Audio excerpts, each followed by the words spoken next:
nós estamos aqui agora para fazer a palestra com o nosso convidado Rodrigo Capelato. Essa palestra era para ter sido uns 20 dias atrás, infelizmente a gente teve uns problemas técnicos, mas agora eles todos foram superados e nós vamos conseguir, então, caminhar com essa palestra. Então, primeiro eu gostaria de agradecer a todos que estão aqui, todos os participantes que estão prestigiando o evento, prestigiando a fala do Rodrigo, e também convidar o Rodrigo. Rodrigo, eu fui ler o seu LinkedIn, o Capelato, para poder te apresentar, e aí eu desisti de ler inteiro, que senão, né, tanta coisa que você já fez aqui, que a gente ia ficar lendo 10 minutos, né? Mas eu acho que é importante falar que ele é economista pela USP, MBA em Tecnologia da Informação pela FII, doutorando em Estudos Contemporâneos pela Universidade de Coimbra, e principalmente diretor executivo do SEMESP, a entidade, né, que cuida aí das instituições de ensino superior do Estado de São Paulo e de todo o Brasil. Então, Capelato, muito obrigado por aceitar o convite, por vir falar um pouquinho para a gente sobre captação, evasão, inadimplência e outras tantas coisas que estão acontecendo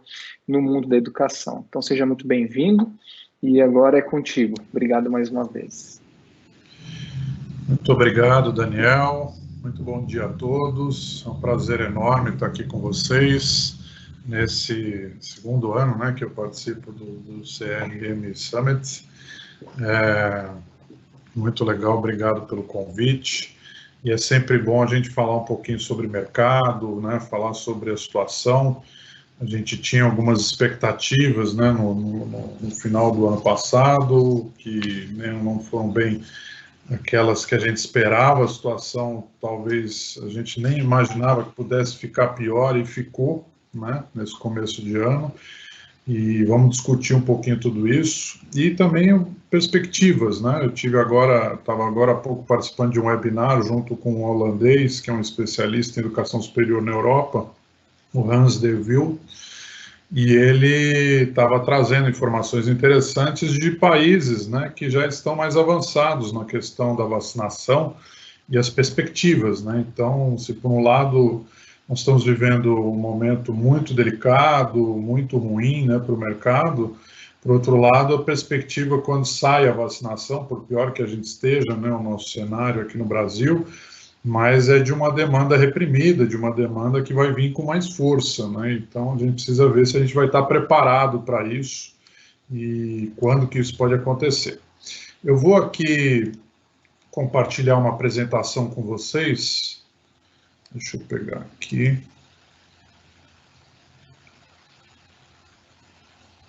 Acho que vocês não estão vendo aqui. Deixa eu botar uma apresentação.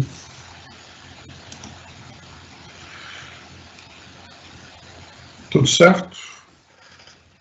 Estou imaginando que vocês estão vendo aqui a apresentação, né? Mas qualquer coisa podem me interromper aqui, qualquer dúvida, qualquer discussão. Então, estamos vendo sim, Rodrigo, pode ficar tranquilo. Maravilha, Daniel. Obrigado. Então, a primeira coisa, antes da gente começar a falar um pouquinho de perspectiva, né, sobre o que acho que eu parei peraí, que alguma coisa eu fiz aqui de bobagem. Pronto. Então, a primeira coisa aqui, vendo esse gráfico, né, lógico que eu não vou aqui, pelo tempo que a gente tem, ficar me aprofundando aqui na evolução da expansão das matrículas, né, desde lá de 1980, mas esse gráfico mostra a expansão das matrículas tanto no ensino presencial quanto no EAD, né, e as curvas de crescimento do ensino privado e do ensino público e no total, né. E aqui eu só queria resgatar duas coisas. Primeiro, que a gente já vinha, né, sofrendo, né, de uma crise desde lá de 2015, né, quando teve a reeleição da Dilma Rousseff, depois eclodiu toda uma crise econômica, os problemas todos, principalmente sobre a área de construção civil, atingindo as engenharias muito fortemente, o FIES, né, a crise do FIES, muito forte. Ele vinha sendo, por mais que mal gerido e todos os seus problemas que ele tinha, ele vinha sendo o motor propulsor, né, de crescimento do ensino superior privado, principalmente porque ele trazia para dentro do setor uma nova classe, né, principalmente a classe C, D e E, né, para dentro do setor. Nunca, se a gente olhar os números comparados antes do período do FIES novo, né, em relação ao período do FIES novo de 2010 a 2014, nunca teve tanto aluno oriundo de escola pública ingressando no ensino superior, né? Então isso mostra que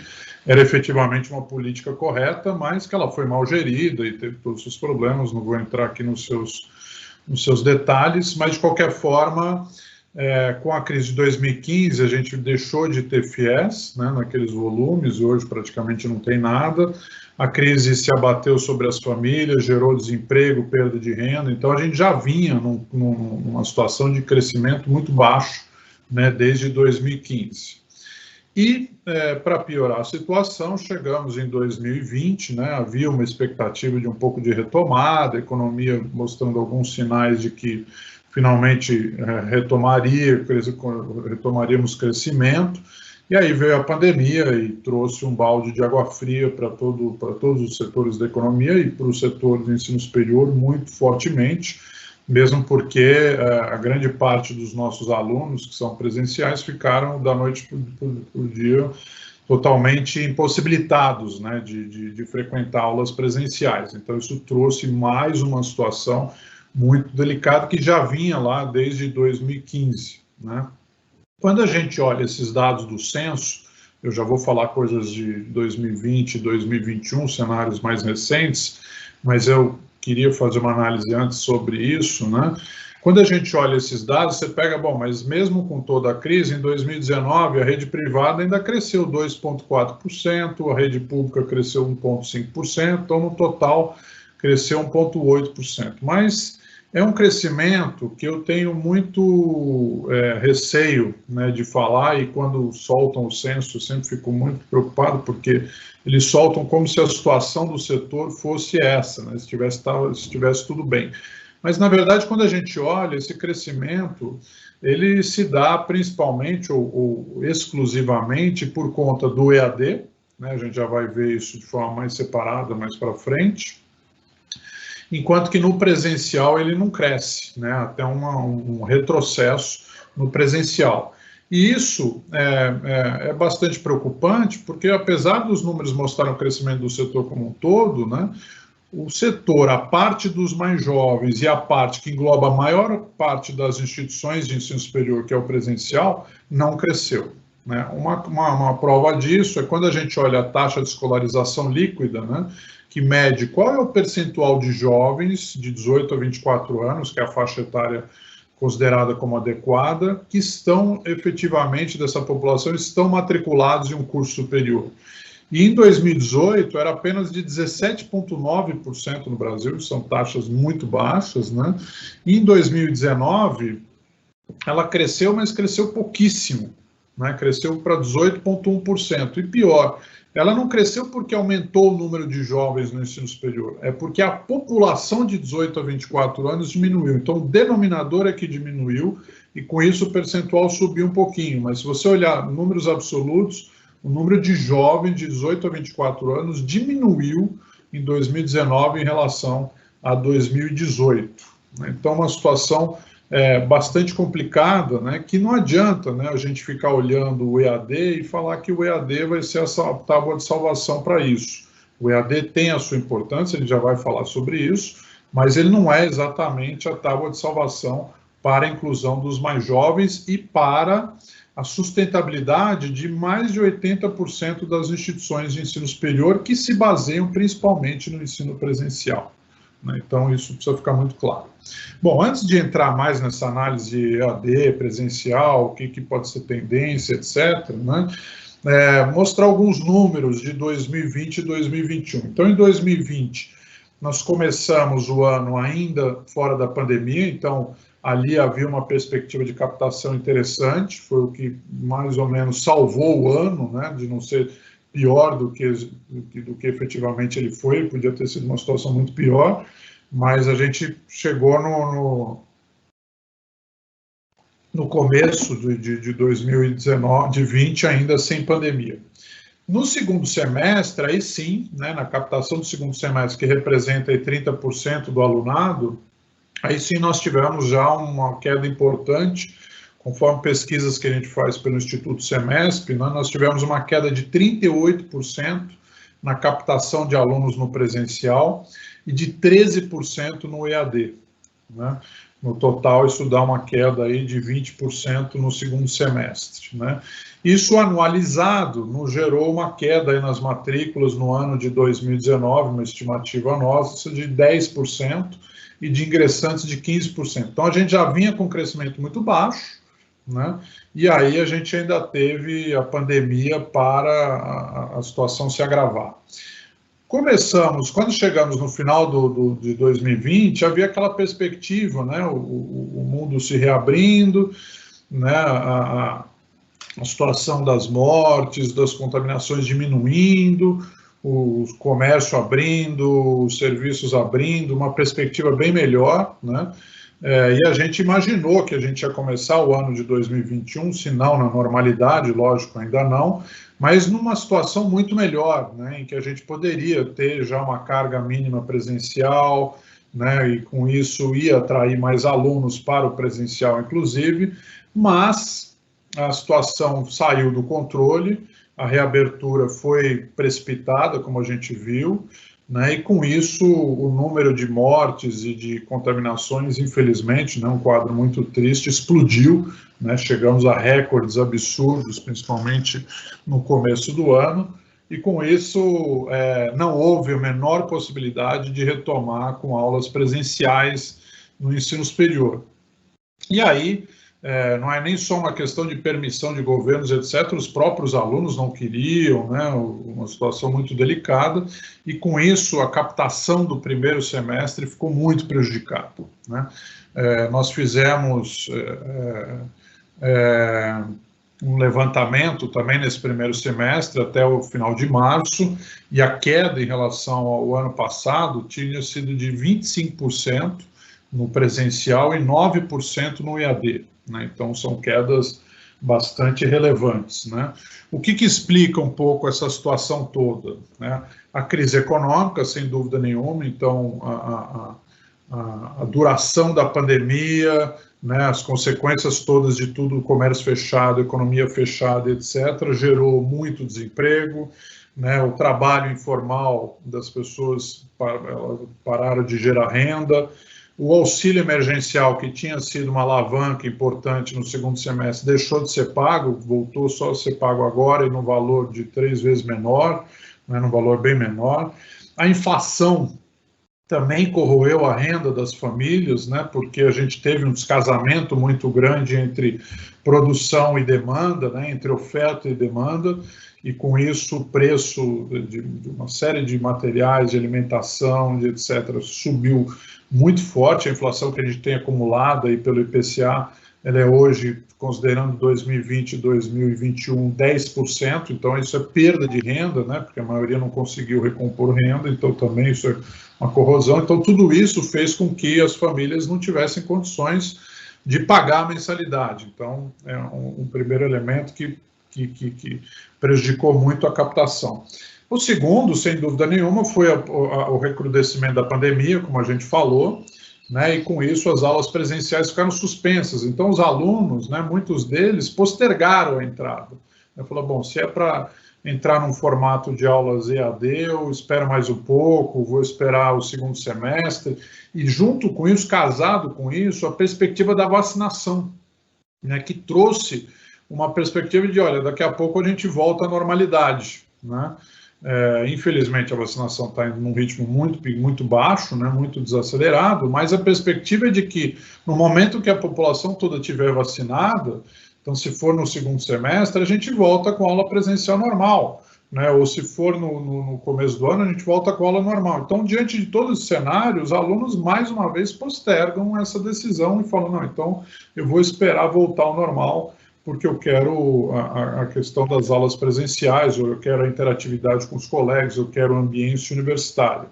Né? Isso tanto é verdade que, eu estava falando agora há pouco, né, eu assisti um webinar com o holandês, lá, o Hans de Wild, né, e ele estava contando que, em função da vacinação, as aulas devem voltar presenciais agora, depois das férias de verão deles, né, tanto na Europa como nos Estados Unidos também, e que as pesquisas mostram que os alunos estão ávidos para voltar às aulas presenciais, né? A gente fala muito, mas quando voltar não vai voltar mais no presencial, vai ser um modelo híbrido e etc. Sim, pode ser que seja um modelo híbrido, mas não pense que os alunos vão esquecer a presencialidade, né?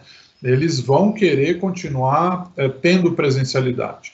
Talvez a forma de presencialidade, o que vem de presencialidade, seja outra coisa, né?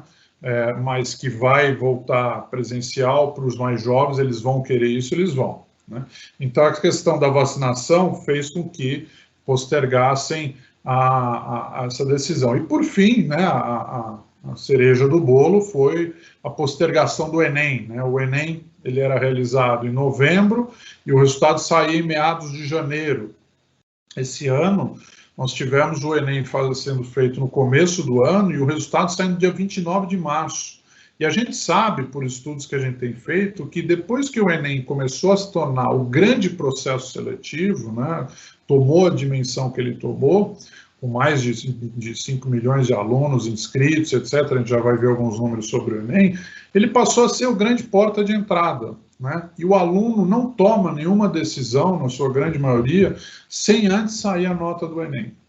Sem antes, porque ele espera, sim, para poder tentar uma vaga numa universidade pública por meio do Enem, ele espera, sim, para poder tentar uma vaga no ProUni, ou até um FIES, e tudo isso depende do Enem, ou então ele espera tudo isso para daí, em função da nota do Enem, tomar uma decisão se ele vai entrar, em qual instituição ele vai entrar. Então, já era um problema antes, porque os alunos vinham postergando essa entrada para março, né? Então já tinha sido um problema já vinha sendo um problema para os instituições cumprirem o calendário letivo, para fazerem captação e etc.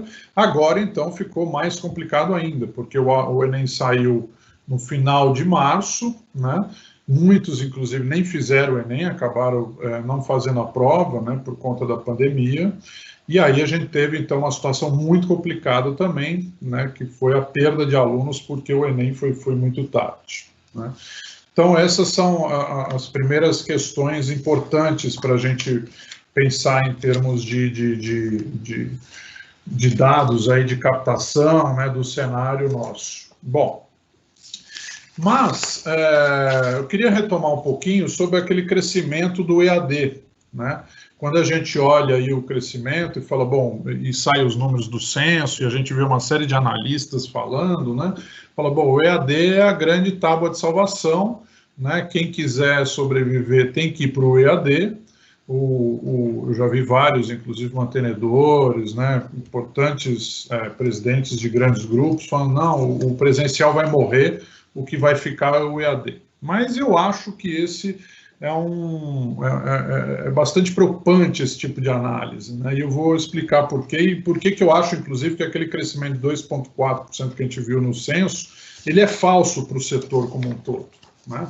Primeira coisa que eu chamo a atenção, quando a gente olha esses dois gráficos, então o gráfico aqui à esquerda, para quem está olhando o computador, são as matrículas no presencial, e o da direita no EAD, e vejam, por mais que as matrículas recuaram bastante na rede privada, né, no presencial, e cresceu muito no EAD, a proporção de matrículas ainda é muito maior no presencial, né, 75% ainda das matrículas no ensino superior são em cursos presenciais, né? Então, vamos com calma, né, quando a gente fala que o EAD está crescendo, que está ultrapassando o presencial, está ultrapassando ou está chegando perto, está empatando com o presencial em ingressos, em calouros, né?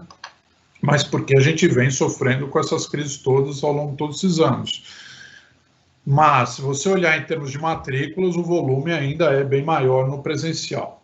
Além disso, né, e uma das coisas que me preocupa muito é falar, bom, então, se você não for para o EAD, você está morto, você está fora do mercado, né?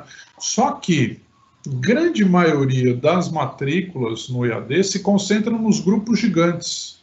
Então, não é verdade, né, que o setor está crescendo por meio do EAD. Os gigantes estão crescendo, mas o setor não. O setor não está crescendo por meio do EAD. Só para vocês terem uma ideia, a concentração de matrículas no EAD ela é de 89% nos grandes grupos, nos grupos gigantes no EAD. E ela não vem melhorando, né? Você fala, bom, com o decreto 9057 vai haver uma pulverização da oferta, né? Eu mesmo acreditava nisso, mas o que a gente vê é que não. Né? Em 2010, a concentração era de 85%, em 2019 foi para 89%, ou seja, está crescendo ainda por cima a concentração. Só para vocês terem uma ideia, no presencial a concentração é de 45%, ou seja, quase metade. Olha que no presencial ela é alta também, essa concentração. Né? Então, vamos com muita calma. Né? Quando a gente fala de crescimento de AD, é crescimento de AD para um pequeno grupo de instituições. Né? Para a grande maioria, não cresce. Né? Então, esse é um grande problema quando a gente fala, bom, deixa o presencial e vamos para o EAD. E outra coisa importante também é que não adianta só crescer no EAD muito mais do que no presencial se a mensalidade do EAD é muito mais baixa.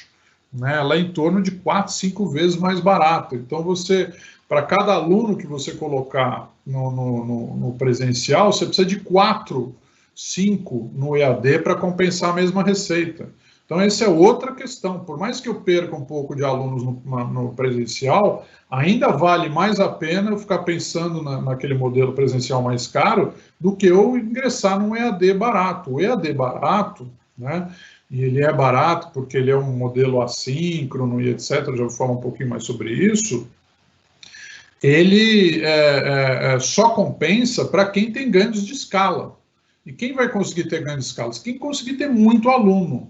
Né? Porque senão não vai compensar os investimentos todos, os custos que você vai ter para manter essa operação, né? Porque o valor da mensalidade é 4, 5 vezes mais barato. Né? E aí, uma coisa importante, né, que eu sempre falo, bom, isso aqui então é o de ingressantes, né? Veja, aí sim o EAD chegando mais perto do número total de ingressantes no presencial, né? Mas em matrículas não. Mas uma coisa importante é você falar, bom, mas o Rodrigo é contra o EAD, quer dizer, ele está dizendo que o EAD não é bom, que não é isso que eu estou querendo dizer. Né? O que eu quero dizer, o que eu quero desmistificar é esse discurso de que o presencial será substituído pelo EAD. Isso não é verdade. E aí, só uma explicação. Quando a gente fala presencial e EAD, talvez não faça mais sentido falar presencial e EAD, mas sim falar em termos de cursos síncronos e cursos assíncronos. O nosso presencial, ele é síncrono, né? O professor vai lá, dá aula ao vivo, depois da pandemia ele passou a ser à distância, mas ele é uma distância síncrona, ou seja, nós temos ali um professor interagindo com os alunos, né? Geralmente um bom síncrono, você não vai ter mais do que 50 alunos numa sala de aula, porque senão não tem como o professor fazer qualquer tipo de atividade com os alunos, fazer qualquer tipo de interação, abrir para perguntas e assim por diante. Então é um modelo com um número menor de alunos, assim como já era no presencial, com as aulas expositivas, né? E o professor dando aula. E no EAD, ele é barato porque ele é assíncrono, ou seja, o professor grava as aulas antes, monta o material, as aulas são disponibilizadas com as atividades numa plataforma, né, num LMS da vida, e o aluno vai fazendo isso meio que sozinho, sem a necessidade de ter professores. Então, eu não tenho o custo das horas de professores, da carga horária mensal de professores, então ele passa a ser muito mais baixo o custo. Mas quem que faz esse tipo de curso? É o aluno que saiu do ensino médio, o aluno jovem, etc? Não. Né? Essa é a grande questão. Quem faz o presencial, faz o síncrono, é o aluno mais jovem. Veja, esse gráfico mostra bem isso. A grande concentração de alunos no presencial ou no síncrono são alunos mais jovens, com até 24 anos. Enquanto que no EAD assíncrono, barato e que tem a flexibilidade do horário, são as pessoas mais velhas, que já estão no mercado de trabalho.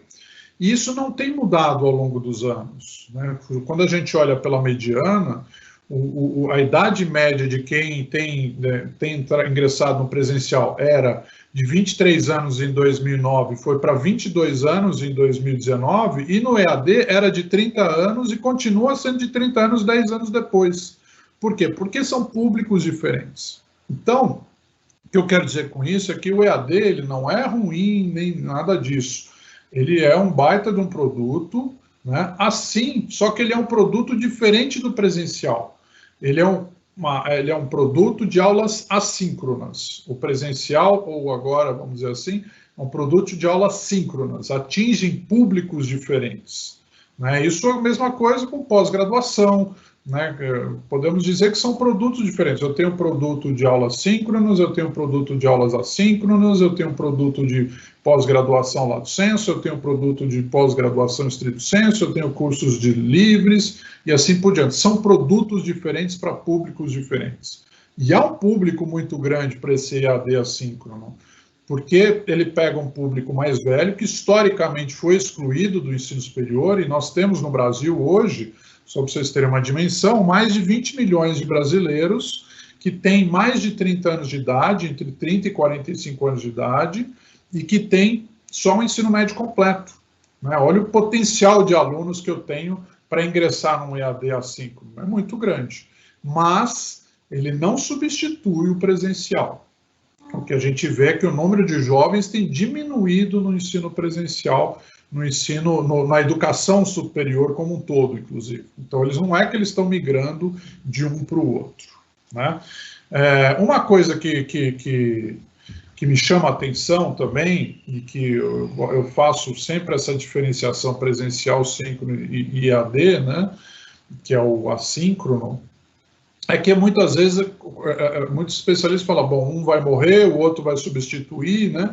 E aí é muito preocupante, porque quando a gente olha, muitas instituições, depois do decreto 9057, instituições de pequeno porte, médio porte, fizeram muitos investimentos, né, em conteúdos, etc., e até instituições de grande porte, né, com 20 mil, 30 mil alunos, fizeram muitos investimentos no EAD, mas não alavancaram, né, porque ele já tem uma concentração muito grande nos grandes grupos, que tem uma força de captação muito grande, tem muito dinheiro para marketing, fazer o marketing nacional. Você tem que fazer um marketing que vai pegar o Brasil inteiro, afinal você vai trabalhar com polos, com poucos alunos em polos pelo Brasil inteiro, para ter uma massa de alunos que compense os investimentos.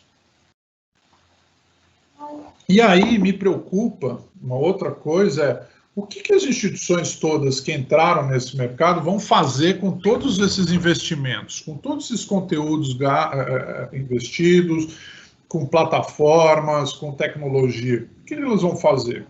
E aí me preocupa porque outro dia eu estava numa palestra no sul do Brasil e tinha um grupo grande, né, uma instituição de grande porte, aí de 20 mil alunos, né, e que eles colocaram, ele falou, olha, nós fizemos todo o investimento, não conseguimos ingressar nesse mercado de EAD, nós passamos do time, tínhamos que ter entrado lá atrás, e agora o que nós vamos fazer, não se surpreendam com isso, nós vamos começar a oferecer os nossos cursos gratuitamente de graduação à distância, porque a gente viu que não vai ser sustentável a operação, nós já gastamos com isso, então nós vamos começar a oferecer gratuitamente para ganhar de outras formas. Ganhar o quê? Atraindo o aluno para um relacionamento, para trazer, de repente, ele para um curso presencial depois, ou para ele fazer uma pós-graduação depois, e assim por diante. Ou manter o relacionamento com ele, já que o gasto com o investimento do EAD já foi feito.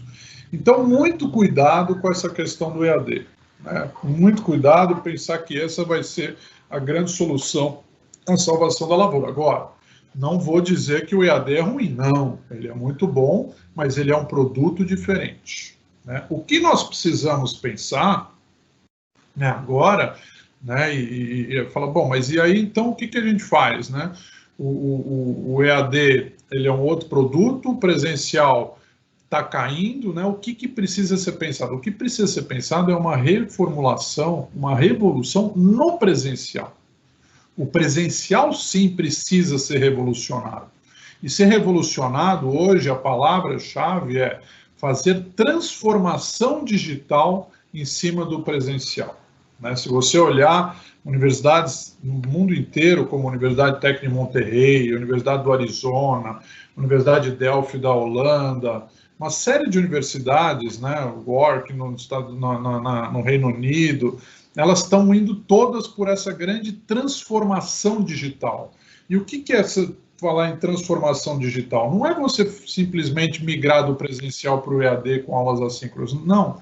É você utilizar a tecnologia para você ampliar as ofertas absurdamente para os alunos, né? Transformar o presencial em outra realidade, né? Eu tive na Tec de Monterrey em 2019 e vi a revolução que eles fizeram.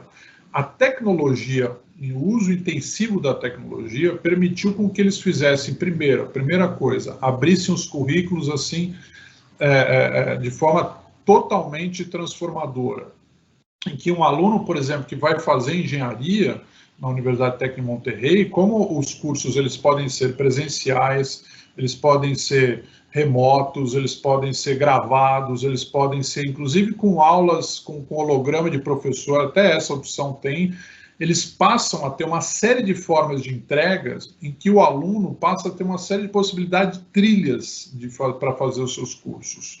Então, um curso de engenharia, por exemplo, hoje ele tem 179 trilhas diferentes que ele pode fazer. Dependendo da área que ele vai, então ele pode ser um engenheiro, depois ele pode ser um engenheiro químico, depois na área de química ele pode trabalhar na parte de produção, pode trabalhar na parte de atendimento, pode trabalhar na área de negócio, depois ele pode trabalhar na indústria plástica, ele pode trabalhar na indústria farmacêutica, ele pode trabalhar... E cada caminho que ele for é uma trilha diferente. E isso só é permitido pelo uso intensivo da tecnologia. E o que você menos vê, você fala, bom, mas e o campus, né? Acabou o campus, o que eles fizeram com as salas de aulas, etc.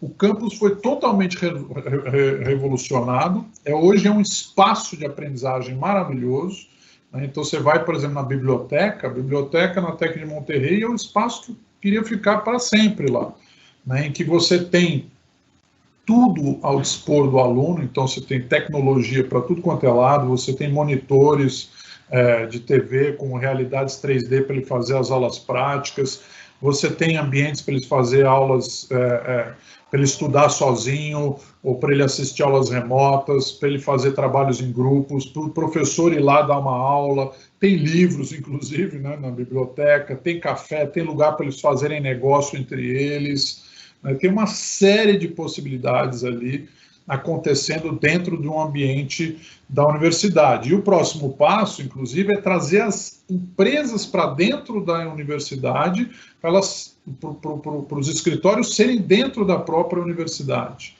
Tudo isso por quê? Porque a tecnologia permite essa combinação toda de entregas diferentes em ambientes dentro de um próprio campus, né? Então, isso sim é que precisa ser feito no presencial, uma transformação digital total, né? Essa é uma tendência, é isso que a gente precisa pensar.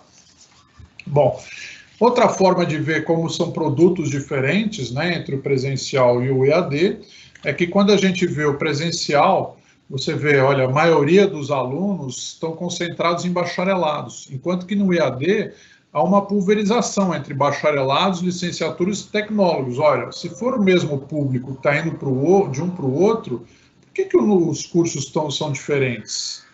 Por que há uma predominância de licenciaturas e tecnólogos, coisa que no presencial não existe? Porque são públicos diferentes.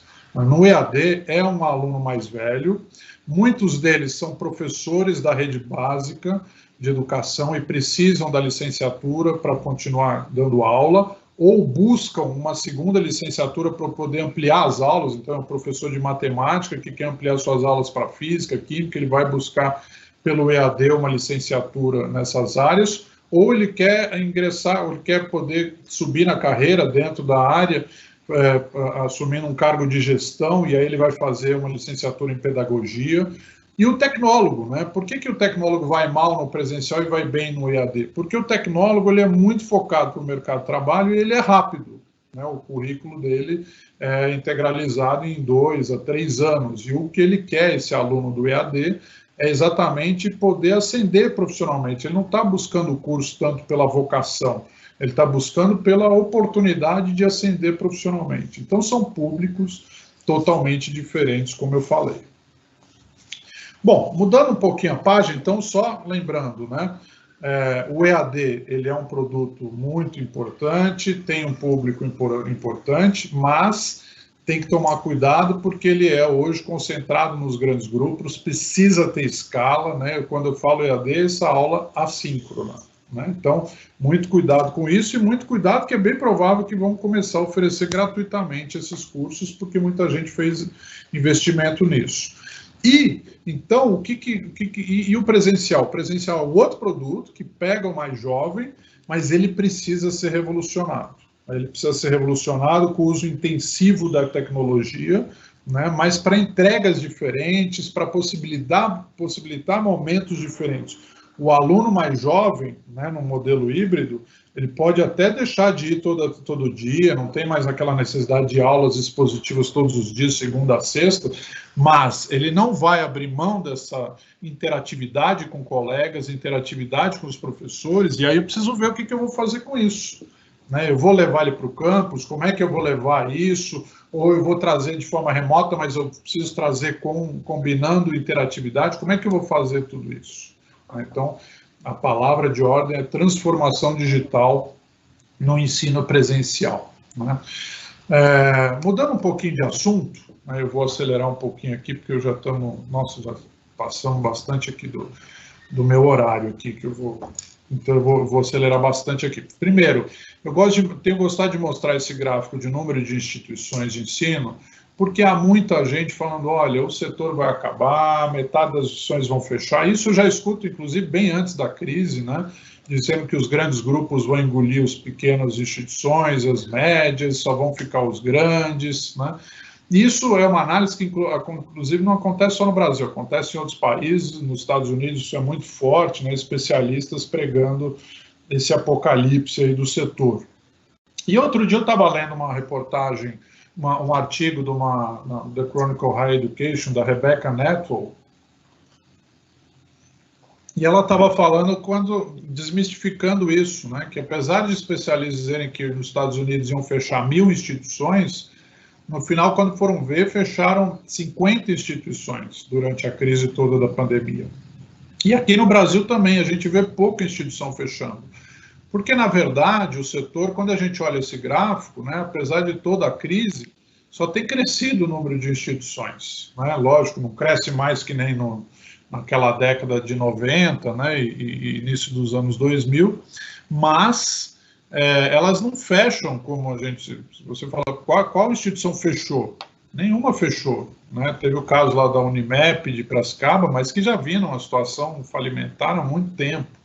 Né, já vinham com suas complicações há muito tempo, porque as instituições são efetivamente muito fortes na capacidade de se adequar às crises, se adaptar às crises. Tanto é que, ao contrário do que pregam quando falam, olha o que aconteceu com a Blockbuster quando entrou a Netflix, olha quando aconteceu com tal setor quando entrou o player novo e assim por diante, no nosso setor, se você olhar, a Universidade de Bolonha, que é a mais antiga aí do Ocidente, ela é de 1088, e ela existe até hoje. A Universidade de Coimbra fez 731 anos agora em março, né? E você vai falar, bom, então elas não duram, as universidades, elas duram e duram muito, passaram por tudo e mais um pouco, passaram por Idade Média, passaram por Primeira e Segunda Guerra Mundial, passaram por peste negra, por tudo quanto é gripe espanhola, por tudo quanto é crise e guerra, e estão aí firme e forte, só que elas vão se readaptando, vão se reformulando, vão se revolucionando, né? Mas as escolas tendem a se manter vivas, né? Eu acredito muito nisso. Né? Mudando um pouquinho de assunto, falando sobre portfólio de cursos, né? Então, isso aqui são pelos dados do censo, a gente já vai ver outros dados do Google que são interessantes, né? Mas o que chama a atenção aqui é o número de ingressantes em instituições privadas em cursos presenciais, como é que tem evoluído desde 2015 a 2019. E não há evolução quase, né? Se vocês olharem, continua sendo campeão, nós continuamos com os cursos campeões, o direito e a administração, enfermagem lá em terceiro lugar desde 2017, contabilidade aparecendo e assim por diante. E o que chama a atenção é que, apesar de toda essa revolução no mercado de trabalho, a ascensão muito grande da área da tecnologia, né, principalmente, todo mundo falando, olha, vão sumir 50, 60 milhões de postos de trabalho, mas vão surgir outros 150 milhões, mas é principalmente na área de TI. Mas quando a gente vê os cursos mais procurados, continuam sendo direito, administração, contabilidade, etc. Né? Será que isso não desvaloriza, né, o setor? Quer dizer, não desvaloriza no sentido de que nós vamos estar formando um monte de gente em áreas saturadas que não vão ser empregadas. Né, e isso vai trazer uma crise de valor. Falando, bom, para que eu faço ensino superior se eu não gero emprego? Sim, se eu estou formando gente em áreas saturadas, não vai gerar emprego. Agora, precisa ser repensado outras formas de outros cursos ou outras formas de entrega. Aquilo que eu falei, de repente, abrir cursos mais interdisciplinares, em que, por exemplo, eu vá na área de direito, mas dentro da área de direito eu tenha trilhas para a área de tecnologia, para a área de LGPD, para a área de inteligência artificial dentro da área do direito e assim por diante, ou na administração e assim por diante. Chama a atenção a força dos cursos da área da saúde antes da pandemia ainda, né? Então você tinha lá enfermagem em terceiro lugar, psicologia, que é ligada à área da saúde, aqui em quarto, você tem fisioterapia, você tem nutrição, odontologia, farmácia, medicina, biomedicina, medicina veterinária, muitos cursos da área da saúde muito forte, e que, sem dúvida nenhuma, agora estão ganhando ainda mais força. Né? A gente já vai ver pelos dados do Google, né? Mas, em função da questão da pandemia, e a gente sabe que, infelizmente, grande parte do público que vai fazer ensino superior são pessoas que na família nunca tiveram ninguém fazendo ensino superior, então eles têm pouquíssimas informações a respeito das carreiras, né? E aí eles vão buscar as carreiras em função do que está se falando, né? Naquela época da Copa do Mundo, da PAC, da construção civil, todo mundo saiu correndo para fazer engenharia civil. Agora, os profissionais da saúde em evidências, sendo heróis como eles têm sido, inclusive muito admirados, né? Sem dúvida nenhuma que a procura por esses cursos vai continuar sendo grande e talvez até aumentando. Então, pensem bem em terem isso nos seus portfólios. Né? Uma outra coisa, então, importante que mostra a diferença do EAD, agora são os cursos de EAD, olha como o portfólio de cursos procurados é diferente. Então, você tem lá, em primeiro lugar, pedagogia, você tem administração, mas tem muitos tecnólogos, né? Gestão de pessoas, gestão de negócio, logística, gestão comercial, marketing, gestão financeira, gestão pública, gestão ambiental, estética e cosmética, ou seja, são portfólios bem diferentes porque são públicos diferentes, como eu falei. E aqui aqueles dados do Google, né? Quais são os cursos mais buscados no Google recentemente? Esse é um dado interessante porque nos dá um retrato mais atual. E continua sendo aqui direito, né? Medicina, sem dúvida nenhuma, é um dos mais procurados, só não é entre ingressantes e matrículas, porque não tem vaga para todo mundo. Aí você tem psicologia muito forte, e aí os cursos da área da saúde continuando muito forte, enfermagem aparecendo, medicina veterinária, nutrição, educação física, fisioterapia, odontologia, e assim por diante. Né? Então, esses dados aqui, depois vocês vão ter essa apresentação, são interessantes para ter alguns sinais do que pode ser de demanda futura. E as engenharias, né, infelizmente, despencando, né, depois da crise de 2015, que acabou com o FIES, que era grande motor impulsionador de matrículas nas engenharias, já que elas são mais caras, né, e o mercado de trabalho que afundou, né, de 2015 para cá. Então, a gente tem uma queda muito grande, isso gerou um problema muito grande para os sonhos, porque elas tiveram uma capacidade instalada muito grande antes de 2014, e aí passaram a ter uma ociosidade grande nos laboratórios, nesses cursos. Uma queda acumulada de 34%. Mudando de assunto de novo, evasão. Então, a gente tem aqui a taxa de evasão que a gente calcula, ela qual é o número de matrículas trancadas, né, e que não voltaram naquele ano, ou alunos que se desvincularam do curso, que abandonaram o curso ou desistiram do curso oficialmente, né, se desvincularam oficialmente, e os falecidos, dividido pelo total de alunos, né, isso nos dá uma taxa de evasão anual. E pelo que a gente vê, né, no presencial, há uma estabilidade, né, não que ela seja baixa, ela é alta, na faixa de 30% no setor privado ao ano, mas tem se mostrado estável. né, até 2019, antes da crise, né, da pandemia. E no EAD, esse não dá para saber direito, porque ela vinha em crescimento, depois deu uma quedazinha agora em 2019, não dá para saber se é tendência, mas de qualquer forma ainda muito mais alto, né? Ainda mais se a gente tem 25% só dos alunos no EAD, um universo bem menor, que deveria ser mais controlado, né? Nós temos, então, uma taxa bem mais elevada, né?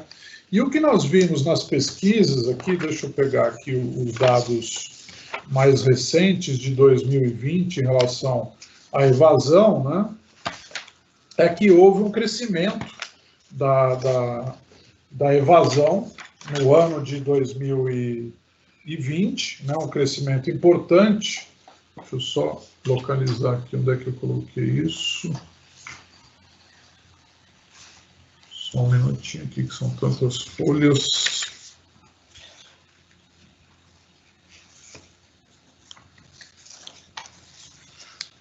Bom, de qualquer forma, houve um crescimento da evasão acima de 20%, né, de taxa de crescimento, né, e também da inadimplência, né, muito forte o crescimento da inadimplência no ano passado, a gente sabe por conta de todas essas crises aí que a gente estava relatando. Uma coisa importante quando a gente fala de evasão é a importância dos programas de acesso, né, e aí talvez olhar para, já que o governo é um governo que a gente não tem muita expectativa, né, um governo que já mostrou nenhuma simpatia em programas como o ProUni, ou melhorar o FIES, ou ampliar as vagas nas universidades públicas, né? Então, é um governo que acho que não vai mexer nisso, mas quando a gente olha esse gráfico, a gente vê como é importante a questão não só pro ingresso, mas para a manutenção dos alunos quando eles entram com financiamento. Então, veja, isso aqui é a evasão no primeiro ano, quem entra com FIES, 6,4% evadiu em 2019, quem entrou com ProUni, 8,8%, quem entrou numa universidade pública gratuita, 14,3%, mais que o dobro de quem entrou com FIES. E quem entrou pagando, 26,2%. E o que explica isso? É a questão financeira, lógico, mas por que na pública, que é gratuita, é mais do que o dobro de quem ingressou com FIES ou quase o dobro de quem ingressou com ProUni? Por uma questão simples, quando ele tem o dinheiro na mão, quando ele tem o recurso na mão, ele faz a escolha vocacionada, né? Ele vai escolher a instituição que efetivamente ele quer, né? Eu estava levantando alguns dados do ENAD, né? Do questionário do ENAD, os alunos respondendo, né? Quem entrou com FIES entrou vocacionado, escolheu por vocação. Quem entra pagando escolhe muito mais por aquilo que ele é conveniente, que cabe no seu bolso. Então, quando ele entra com o FIES ou com o ProUni, ele escolhe melhor o curso e ele escolhe melhor a instituição. Mais até do que na universidade pública, que como as vagas são muito restritas e a concorrência é muito forte, ele muitas vezes deixa de escolher aquilo que ele quer para tentar um curso mais fácil. Então, por exemplo, ele quer fazer medicina, fala, não vou conseguir, então vou fazer biomedicina. Mas biomedicina não é a mesma coisa, e a chance dele se frustrar é muito grande, e aí ele desistir. Então, essa questão de ter um programa, e aí o que a gente vê, eu não trouxe esse gráfico, mas o que tem crescido bastante, né, é o crédito educativo próprio, as instituições financiando os alunos por meio de um aumento de tempo de pagamento, em vez de ele pagar o curso em 4 anos, ele paga em 8 anos, por exemplo, num percentual de 30%, 70% depois de formado, 50%, 50% e assim por diante, mas tem sido a grande ferramenta, né, de inclusão de captação, já que a gente sabe que 90% do nosso público é um público de baixa renda, e a gente vai ver isso agora, inclusive. Bom, falando um pouquinho de potencial, e já me encaminhando aqui para o final da minha fala, a gente olha aqui os números do ensino médio, chamam a atenção porque vem caindo ao longo dos anos, mas vem caindo porque a população vem diminuindo, né? A população jovem vem diminuindo, e, consequentemente, as matrículas na educação do ensino médio vêm diminuindo.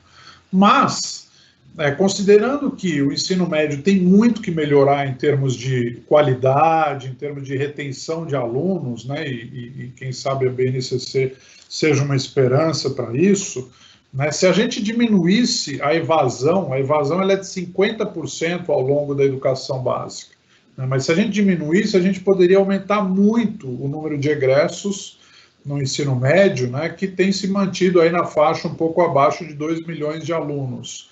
Mas a gente poderia facilmente chegar em 3 milhões se a gente melhorasse a qualidade do ensino básico, principalmente do ensino médio, e conseguisse reter mais esses alunos, que infelizmente, né, pela precariedade da qualidade das escolas, né, muitos deles vão ficando pelo caminho. Mas o número que chama muito atenção, né, se a gente abrir os microdados do Enem de 2020, agora, esse que foi feito agora em 2021, né, e vejam como ainda tem gente para fazer ensino superior, né. Primeiro foram 6,1 milhões de alunos que se inscreveram.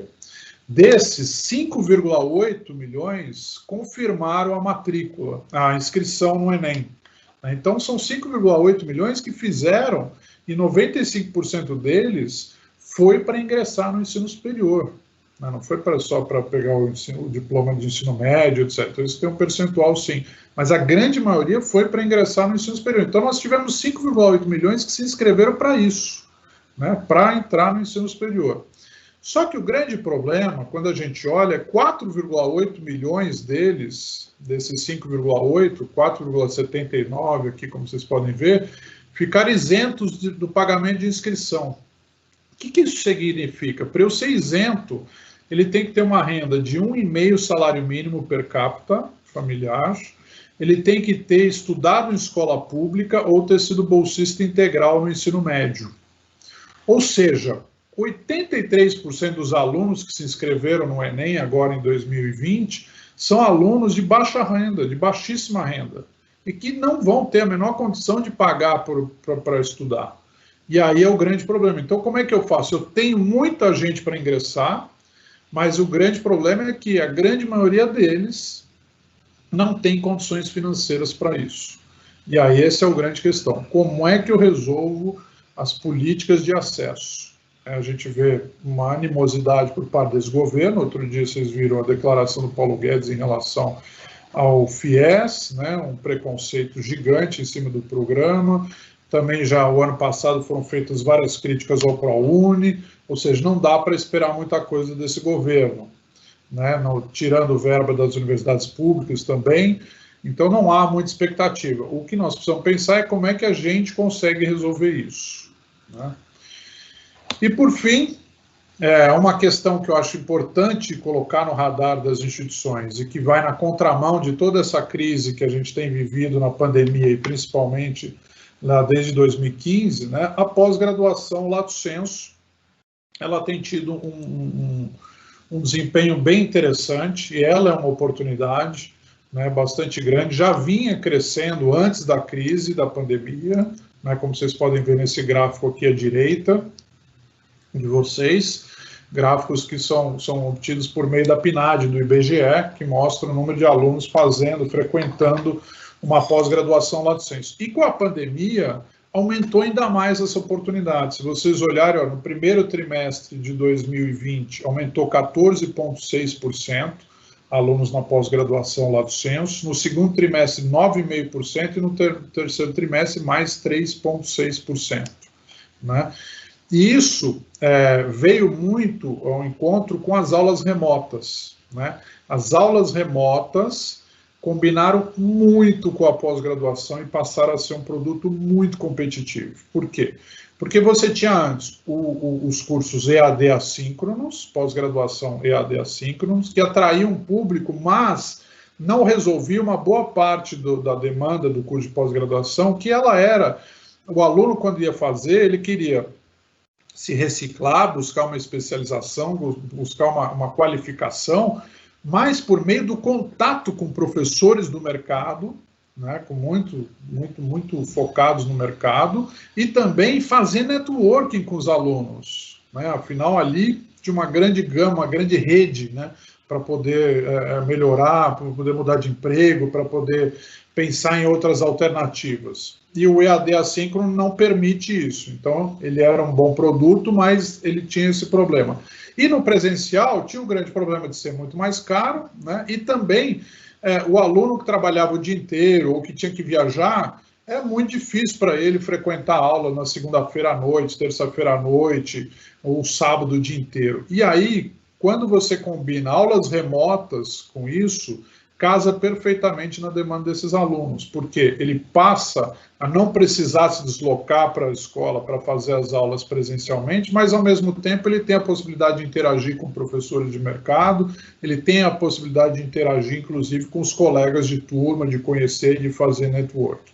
Então, prestem bastante atenção na pós-graduação, que ela tem sido realmente uma grande oportunidade. São várias instituições que têm me falado que melhorou muito o desempenho da pós-graduação. Então, são essas as minhas colocações, né, que eu queria colocar para vocês. Lógico, eu vou ficar à disposição para qualquer dúvida que queiram fazer, mas esses são um pouquinho do radar aí da situação nossa do ensino superior. E sempre que, só para uma última coisa que eu gostaria de colocar para vocês, que eu tenho falado bastante, até esqueci de falar no começo da minha palestra, mas eu acho que é importante, né? A gente está vivendo num cenário tão incerto que a gente não sabe o que vai acontecer no próximo semestre, né? E aí o que eu tenho falado, eu participei de um planejamento estratégico outro dia e eu cheguei a essa conclusão. Eu falei, olha, faça um planejamento, lógico, planejamento estratégico a gente pensa em 5 anos, em 2 anos, 3 anos, mas a gente precisa pensar num planejamento de curtíssimo prazo, que pode ser no segundo semestre de 2021 ou pode ser no primeiro semestre de 2022, e sempre com 3 cenários possíveis, né? Porque você tem 3 cenários possíveis. Você tem um cenário que nada vai mudar, a gente continua, aí vem uma outra onda, piora tudo de novo, as aulas vão continuar tudo remoto, como é que eu faço? Como é que eu vou fazer captação? Como é que eu vou fazer formação de turma? Segundo cenário, melhorou um pouquinho, começa a ter a reabertura, começa a ter um pouquinho de presencialidade, principalmente nas aulas práticas, como é que eu faço? Né, os alunos novos eu vou manter no remoto, como é que faz captação e etc. E terceiro se de repente começa a aumentar muito o ritmo de vacinação, porque a gente sabe que nos Estados Unidos, né, a vacinação, o término eles devem vacinar praticamente todo mundo até o final de maio, primeira quinzena de junho. Eu tenho um amigo do meu filho, de 21 anos, que mora nos Estados Unidos, acabou de ser vacinado e quando foi, inclusive, né, ele chegou na farmácia e a farmácia perguntou qual você quer. Né? Você queria da Pfizer, da Janssen, da Moderna. Então, no momento que vacinar lá, todas essas farmacêuticas vão estar com a produção a 1000. Elas vão ter que escoar essas vacinas. E talvez venha e nosso ritmo de vacinação, de repente, começa a explodir aqui e começa a ser muito rápido. E a gente entra no segundo semestre, ou talvez em setembro, numa situação de que a grande maioria da população está vacinada e a gente pode voltar à presencialidade. Aí, a gente está preparado para isso? A gente está preparado para fazer uma captação em cima dessa realidade? Né? Então, é difícil demais para a gente. Eu diria que o gestor hoje do Brasil ele tem que ser um herói, mas pensem nesses cenários todos, porque são cenários possíveis, e nenhum deles eu descartaria. Mas só esse é o recado final que eu queria dar aqui. Obrigado. Rodrigo, muito obrigado. Acho que foi sensacional a sua palestra, sua fala, suas explicações, né? Eu fiquei refletindo sobre várias coisas aqui que você trouxe. O pessoal mandou algumas perguntas, eu queria destacar 2 delas inicialmente, para você responder, né, rapidamente. Eu sei que já estouramos um pouquinho o tempo, mas acho que são importantes. A primeira: qual o futuro do ensino presencial? Ele tende a desaparecer? Eu sei que você já falou bastante sobre isso no início da palestra, né, mas foi uma pergunta que veio. Eu acho que se você puder só, né, dar uma pincelada final. E depois veio uma outra pergunta que fala o seguinte: como transformar o ensino presencial com uma legislação rígida, com uma DCN homogênea para o país todo e ultrapassada, né? Eu acho que essa é uma pergunta bem de $1 milhão, né? Enfim, acho que essas 2 para a gente fechar aqui o evento. Legal. Não, ótimas perguntas aí, obrigado. Primeiro, assim, eu acho que, como eu falei, eu já não achava antes, mas agora, com a pandemia, eu tenho mais clareza ainda que eu não acredito no fim do ensino presencial, de forma alguma, né? Eu acredito numa transformação, numa revolução digital em cima dele, né? Na forma de oferta, na forma de entrega, é que eu acho que pode mudar muito, né? Não faz mais sentido eu fazer um aluno ir todo dia, chegar às 7h30 da noite, sair às 11 horas da noite e ficar sentado de forma passiva assistindo aula, né? Isso não faz mais o menor sentido. Isso ele pode fazer remotamente, ou ele pode fazer remotamente lá, na própria instituição de ensino, né? Então, o que eu vejo, e até conhecendo casos como da Universidade do Arizona, né, que eu convido vocês a conhecerem, a Tec de Monterrey, até a gente vai organizar uma viagem no começo de fevereiro. Na metade de fevereiro, nós organizamos com a Tec de Monterrey um curso para gestores, né? Quem tiver interesse, depois eu mando os contatos, né? Mas é uma forma totalmente diferente de entrega, mas o aluno continua lá, porque a tecnologia não vai romper a barreira da necessidade da ambiência universitária, da necessidade de conversar com os colegas, de trabalhar, de fazer um grupo, de estar numa roda de café, de estar ali conversando, de conhecer outras pessoas novas. Se você estiver no remoto, você não vai conhecer pessoas novas, né? Você não vai interagir com o professor como você interage presencialmente, né? A questão é o que vai ser feito nesse presencial. Quando ele precisa ir todo dia? Não. Aí é que é a questão do modelo híbrido, né? Ele não precisa mais ir todo dia, né? Ele pode ir de vez em quando, ou ele pode ir até algumas vezes por mês ou por semestre, né? Só que a experiência dele no presencial tem que ser uma outra experiência completamente diferente. Tem um caso aqui em São Paulo, a FIAP, é uma instituição especializada na área de tecnologia, né? E o curso de EAD deles vai tão bem, só que ele custa a mesma coisa que no presencial, só para vocês terem uma ideia, né? E não é barato o presencial, né? Mas vai tão bem que os alunos do presencial começaram a demandar que também tivesse o mesmo encontro presencial que o EAD tinha. Então, o que acontece? O EAD ele é todo virtual durante o semestre, só que durante uma semana eles têm um encontro presencial, que é tão absurdo, que acontecem tantas coisas, né, que a experiência de uma semana resolve o problema de um semestre inteiro. Então, o que eu não acredito é que não vai deixar de existir a presencialidade, não vai deixar de existir a ambiência universitária, mas a forma de entrega de estudo é que vai mudar, que isso tem que ser revolucionado. E aí já entra na segunda pergunta, né, que sem dúvida nenhuma é um problema, né? A gente precisa ter uma ideia, a gente ficou brigando com o MEC durante todo esse ano para que ele permitisse que as escolas continuassem com aulas remotas. De tão absurdo, quer dizer, você tem que ficar pedindo para a instituição de ensino poder dar aula remota, né? Quando nós estamos falando de transformação digital, de revolução digital. Então, sem dúvida nenhuma, é um desafio fazer isso diante de uma legislação tão burocrática e tão atrasada. Mas é possível fazer muita coisa, né? Por exemplo, as DCNs, elas são engessadas e são iguais no Brasil todo, mas elas permitem que você trabalhe currículos diferentes, ela permite que você trabalhe por projetos, ela permite que você introduza metodologias ativas nos cursos, né?